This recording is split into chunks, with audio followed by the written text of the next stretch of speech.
2부에는 국회와 관련되는 현안들이 어떻게 흘러가고 있나 해설 좀 하겠습니다. 지난 주말 어제까지 선거구 획정과 관련해서 여야 대표, 원내대표 4인 회담이 있었습니다마는 어제도 역시 결렬됐습니다. 그런데 야당의 입장이 중요하게 미묘하게 변하기 시작했습니다. 안철수 의원이 나가서 신당을 만든다니까 그 이전까지 야당이 이 비례대표 일단 47석을 가정하고 47석을 배분하는 방법에 있어서 이전에는 2당, 3당, 4당, 5당 같은 소수 정당에 돌아가는 비율이 좀 많도록 그렇게 비례대표를 책정해서 새누리당이 아주 기를 쓰고 반대했습니다. 즉 야당은 그것을 이 연동형 비례대표 제도라고 이야기하고 새정치연합은 이병석 안이라고 이렇게 이야기를 했습니다. 당시 국회 부의장 이병석 의원이 냈던 안이다 이런 이야기겠죠. 그런데 안철수 당이 만들어질 것 같으니까 야당이 소수정당에 돌아가는 몫을 좀 줄이자라고 이야기를 해왔습니다. 그래서 기존에 야당한 대로 비례대표 의석을 배분했을 때보다 더 작은 의석이 제3당이나 4당에 돌아가는 형태로 이렇게 좀 줄이고 1, 2당이 좀 더 많이 갖고 가는 형태로 의석 배분을 변경하려고 그렇게 제안을 했습니다. 야당의 입장이 이렇게 바뀐 부분은요. 결국 안철수 당이 만들어질 것 같으니까 안철수 당의 비례대표를 좀 더 줄 수 없다라는 새정치연합의 일종의 견제가 이렇게 바뀐 입장으로 나왔는데요. 이것과 더불어서 하나 좀 또 새로운 일이 벌어졌습니다. 제가 TV에 나가서 수차례 문재인 대표가 안철수 신당과의 차별화를 하는 부분은 뭐 공천을 혁신해서 완전히 물갈이 하겠다. 그리고 당뇨들을 이 문재인 대표의 측근들로 앉혀가지고 강성으로 밀고 가겠다. 내지는 당의 기강을 세우겠다. 이렇게 말을 하는 게 아니라요. 오히려 국민 앞에 문재인 대표가 합리적으로 변화했다라는 모습을 보여주는 것이 가장 중요한 것이고 그것은 지금 쟁점이 되어 있는 경제활성화법이나 테러 방지 법안 또 북한 인권법 이런 문제에 대해서 전향적으로 우리가 지적하는 이런 문제에 대한 우려만 해소된다면 그 법안을 통과시켜 줄 수 있다라는 입장을 보이면서 국회에서 적극적으로 협상에 임하는 것이라고 이야기를 했습니다. 그런데 오늘 여야가 어제 합의한 대로 상임위가 가동이 되고 있습니다. 그래서 각 상임위별로 쟁점 법안의 핵심 내용에 대해서 다투는 부분을 거리를 좁히는 것이 지금 진행되고 있다고 합니다.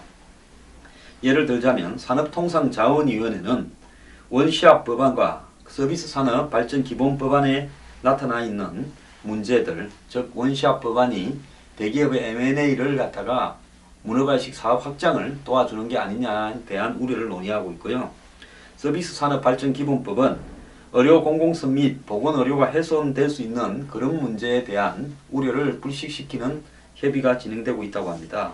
테러방지법은 정보감독 지원관실을 설치하는 부분이 국정원이 통제하는 데 것이 아니냐라는 것이 쟁점으로 남아있는데 이 문제를 논의하고 있고요. 북한 인권법은 인권기록 보존서를 어느 부처에 둘지 이런 문제들에 대해서 이 구체적 협의가 진행될 가능성이 있다고 봅니다. 어쨌든 이 양보가 있지 않고는 이 또 공전할 우려가 있습니다만은 문재인 대표가 최근에 쟁점 법안을 놓고 여권과 논의할 수 있다라는 입장을 보인 뒤에 야당의 지금 국회에 대하는 입장이 확연하게 바뀌고 있는 모습은 분명한 것 같습니다. 결국 이 문재인 대표의 이런 결단으로 쟁점 법안이 국회를 통과하게 되면 그 칭송은 전적으로 7, 80%는 문재인 대표가 받게 될 것이고 그런 모습들이 안철수 신당보다 새정연이 국민에게 인정받을 수 있는 모습이 될 수 있을 거라고 기대합니다.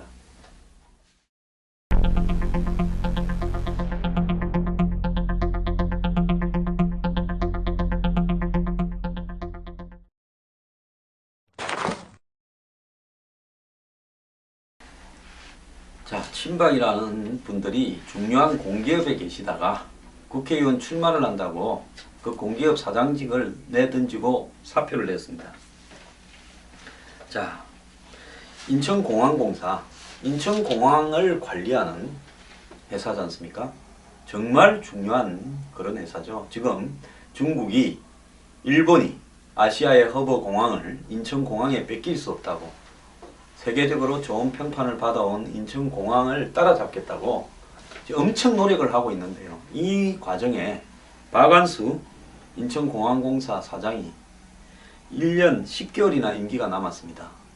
그런데 13개월 만에 그냥 던지고 나왔습니다. 출마하겠다는 거죠. 자, 국내에 있는 공항들은 한국공항공사가 관리하는데, 여기 감사로 계시던 이 김석기 사장, 전에 그 용산 그때 당시에 철거민 사태와 관련해서 당시 경찰청을 그만뒀죠. 오사카 총영사도 있고요. 이분도 또 사표를 냈답니다. 자, 이런 주요한 국가적 공기업이 이 정치적으로 한마디로 실세이고 끈을 좀 가지고 있는 사람들이 총선을 가기 위해서 놀 수는 없고, 자기 경력도 관리하고 돈도 좀 벌고 자신의 이 위신도 좀 세우고 이러기 위한 도구밖에 되지 않는 겁니까? 이것은 매우 잘못되었다고 보고 있습니다. 저는 낙하산 인사라고 공기업에 예를 들어서 대통령을 잘 아는 사람이나 측근들이나 대통령 당선을 도왔던 사람이나 가치를 공유하는 사람이 가는 부분에 대해서는 전혀 비판하지 않습니다. 어느 나라를 막론하고도 역관제도라고 해서 대통령이 바뀌게 되면 주요 직책에 대통령과 잘 아는 사람, 뜻을 공유하는 사람들이 가는 것은 일반사로 되어 있습니다. 미국에는 대통령이 좌우할 수 있는 공직이 3만 개도 넘는다고 이야기를 합니다. 미국은 이런 문제에 대해서 문제 제기도 하지 않습니다. 미국의 프랑스 대사는 가장 정치 헌금을 많이 낸 사람, 대통령에게 그 사람이 프랑스 대사로 간다는 것은 여야당이 다 인정해주고 있습니다. 캐리브 해안에 있는 일도 없고 조용한 나라, 바하마 같은 나라도 정치 헌금을 가장 많이 낸 사람이 가고요. 남태평양에 있는 조그만 나라도 그런 사람이 갑니다. 그래서 정치 헌금을 낸 순으로 이름 별로 없고, 흔히 말하는 뽀대는 나고, 파티 많이 하고, 놀기 좋고, 자기 아는 사람들 찾아오면 접대하기 좋고, 풍경이 뛰어난 이런 쪽의 대사들은 미국에서도 다 정치 헌금 낸 사람들로 한 3, 40명을 보냅니다. 그런데 저는 뭐 이런 부분에 대한 이의 제기가 아니라요. 본질은 이런 자리 가더라도 간 이상은 그 자리를 자기 임기 동안, 정해진 기간 동안은 최선을 다해서 자신이 가진 모든 지적, 사회적 역량을 다 동원해서 봉사하면서, 그리고 임기를 마치면 물러가는 것이, 그 다음에 또 다른 직이 있다면 할 수 있으면 해야 되겠죠. 그런데 처음부터 이 두 사람은 총선에 출마하려고 애척이 된 사람이고 소문이 다 난 사람들입니다. 어디에 출마할 건지 다 알고 있었습니다. 그런데 그 이전에도 좋은 직책에 있던 사람들 아닙니까? 창원시장도 했고 오사카 총영사도 했고.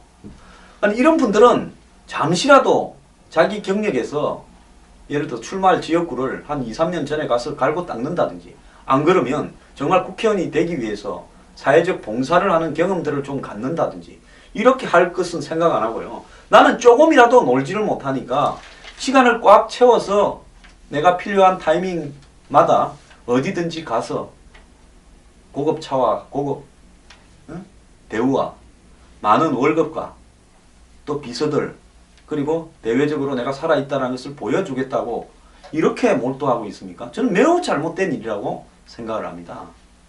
자, 지금 대통령을 도와서 박 대통령이 되기를 위해서 그야말로 선거 과정에서는 내가 뭘 하나 해야 되겠다고 돕지 않고 뭔가 마음을 바쳐서 헌신한 사람들이 수만 명이 있을 겁니다. 그 사람들 중에서 극히 일부만 한자리를 하러 갔을 겁니다. 제가 아는 아스팔트에는요, 수많은 사람들이 박 대통령을 돕기 위해서 오랫동안 헌신해 왔습니다. 아예 그냥 하루 종일 자신의 삶이 밥 먹고 자는 것 빼고는 박 대통령을 위한 일들을 한 사람도 많습니다. 자, 그리고 이 권력과 거리가 먼 사람들은 대통령을 돕는데 열심히 일하고도 대통령이 된 뒤에 엽서 한 장 받았는지 저는 모르겠습니다. 그런데 권력과 가까운 사람들은 적당히 뒤에서 것만 제대로 핵심에 되어서 줄 잘 서고 그리고 대통령 당선이 되고 나면 그 뒤에는 그야말로 잠시도 쉬지 못하고 온갖 간직을 누리다가 이제는 진실한 박이라고 진박이라고 자처하면서 선거에 또 나갑니까? 있던 자리를 때려치우고요. 자, 지금 장관들 중에요.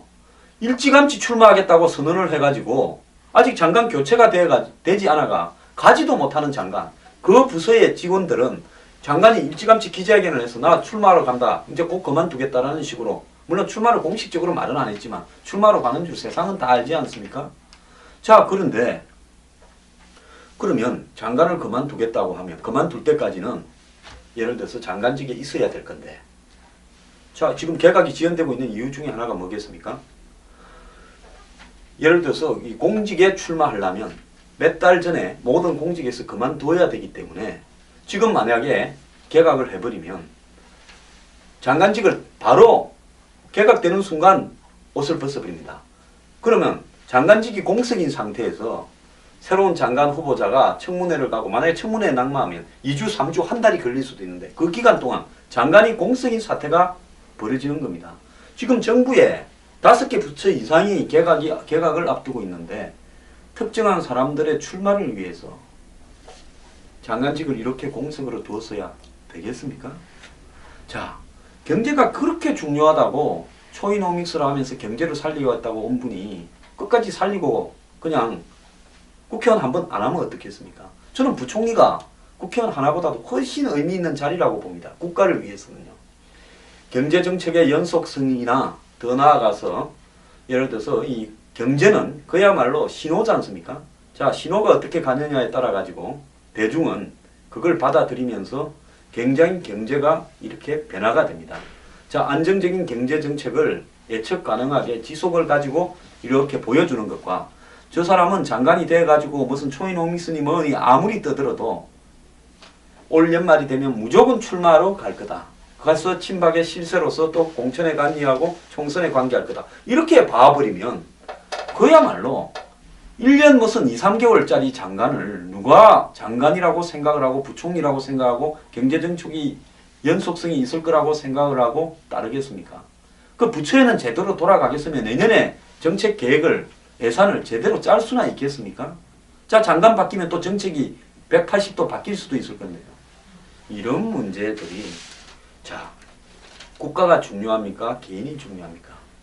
지금 배설을 안 하고 있는 것도 아닙니다. 남들은 갈래야 갈 수도 없는 배설을 하고 있는 분들이 본인이 총선에 출마해서 줄기창창 한마디로 당선만 되면 해먹을 수 있는 국회의원직을 위해서 헌신장 내에 던지듯이 국민을 위해서 중요한 공기업 그리고 장관직, 부총리직을 던지는 것이 이것이 옳은 것인가?